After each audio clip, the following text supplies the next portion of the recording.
tô aqui de novo. E aqui, na pia. É meu lugar. E de manhã, gente, é o meu lugar preferido. Porque é mais fresco. Se eu deixar o almoço mais tarde, tipo 11 horas, 10h30, eu cozinho e fico cozinhada também, porque é um calor danado, né, cozinha. Apesar desse ter um janelão aqui atrás do celular, mas não ventila não, suficiente. Aliás, aqui a cidade é muito quente, né? A sua cidade é quente igual a minha? A minha é muito quente. Mas eu não vim falar de calor, eu vim falar... não deixe de falar de calor, né, gente? Porque eu tô falando do calor humano. Eu tô aqui. E, gente, é um momento que eu faço muitas reflexões na minha vida, sabe? É na hora que eu tô aqui na cozinha e na hora que eu tô tomando banho. Então, vocês vão ver muitas conversas minhas aqui na cozinha. Preparando o almoço, lavando minhas vasilhas, porque eu detesto juntar vasilha na hora que eu tô fazendo almoço. Mas vamos lá. Vamos ao que convém. Esses dias eu estava conversando com uma amiga, muito querida por sinal, sobre as expectativas que a gente tem como mãe atípica, né? A expectativa das evoluções dos filhos da gente. E isso me fez refletir, ficar refletindo sobre esse assunto dias depois. E hoje eu estava me pegando aqui, pensando nessa fala dela e da minha, o que também, né, nos limita, porque a gente fica numa expectativa muito grande. E aí eu me senti culpada, sabe? Me senti culpada. Ah, mas por que você se sentiu culpada? Pelas expectativas? Pelas expectativas, e é aí o que produz isso. O ano passado, 2025, o Manu fez fisioterapia a semana toda. Sim, a semana toda.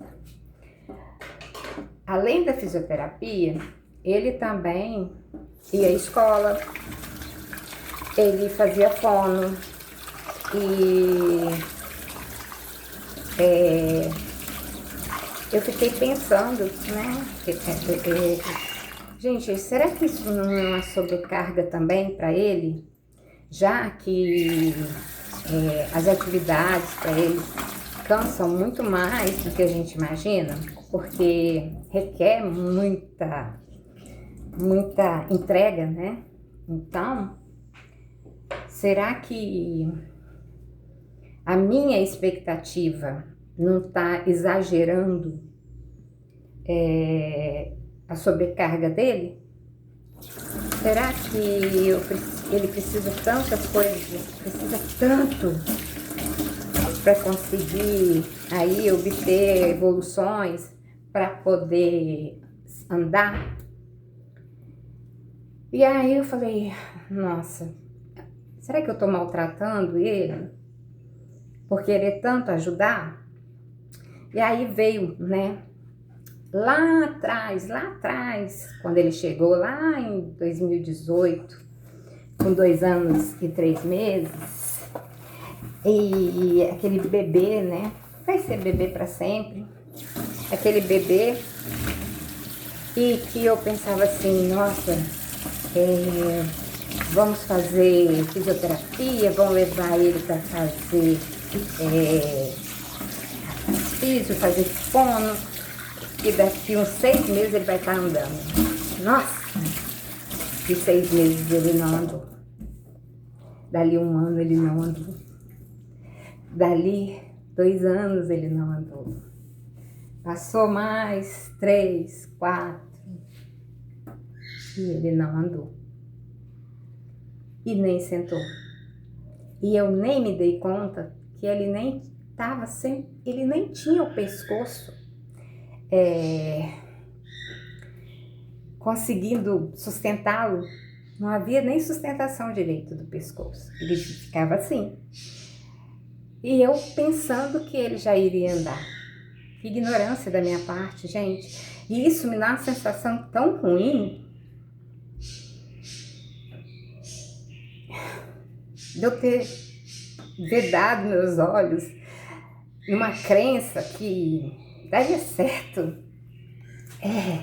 oferecer a ele, né, uma boa fisioterapia, uma fono, e até mudar de cidade para poder dar mais condições a ele. E ele não conseguia responder isso.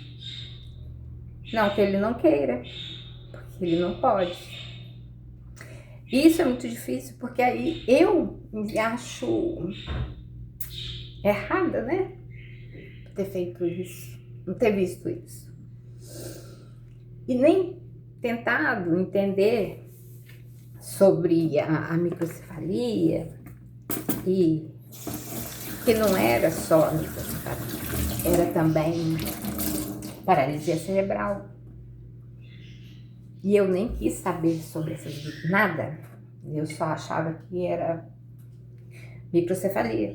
Eu fui descobrir lá em 2023 que também era paralisia cerebral. E a médica ainda perguntou: vocês não sabem disso? Não perceberam? Lá na rede Sara Kubitschek. Não. Eu não tinha vivido isso com ninguém. Não conhecia ninguém que tinha passado por isso. Então nem sabia que a criança nascia com paralisia cerebral. A microcefalia sim, mas a paralisia não. E eu não quis saber. Eu me limitei a isso por medo, né? Isso aí por medo de saber que a microcefalia levaria ele rapidamente da minha vida. E aí eu não teria ele mais tempo. Então não quis, por medo. E aí queria vê-lo em pé, andando, correndo, jogando bola, como as outras crianças. Por ele, para ele viver isso. E ele até hoje não conseguiu nem sentar. E aí eu fico pensando, será que eu estou sobrecarregando ele com tanta atividade? E ele não vai conseguir, não é porque ele quer, porque os danos da paralisia são grandes e ele não consegue. Isso me fez pensar que as minhas expectativas talvez sejam maiores do que ele tem para dar. Aí eu pensei aqui, será que também está oferecendo tanta coisa, não está tirando ele de ficar mais relaxado, descansando, assistindo TV perto da gente?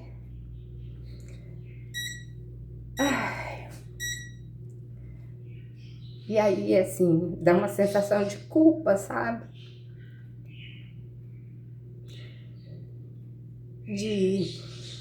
Será que eu tô errando? Será que eu tô acertando? E é muito dolorido achar assim que você tá exigindo muito dele. Então, assim, eu acho que esse ano eu tenho que refletir, assim, se vale a pena tantas coisas para que ele possa evoluir, porque a gente fica pensando o tempo todo. Eu fico pensando, gente, assim, eu queria dar a ele qualidade de vida, né? Se ele sentar sozinho, ele vai ter mais independência. E se ele puder falar, ele vai poder transmitir o que ele pensa, o que ele quer. E se um da gente faltar?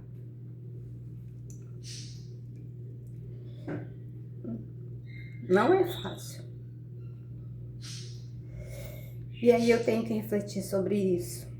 Você conhece alguém que passa por isso? Você passou por isso? Você sentiu isso? Ou é meu só? Ou tem mais pessoas que também passaram por isso e passam? Fica aqui, né? Minha pergunta. Eu tô errando? Eu tô exigindo demais? Ou é esse o caminho mesmo que eu tenho que seguir para ajudar? Não sei. Eu tenho que analisar mais isso, né? Eu não quero sobrecarregar ele. É isso, gente. Nossas reflexões, nossas passagens. Beijo.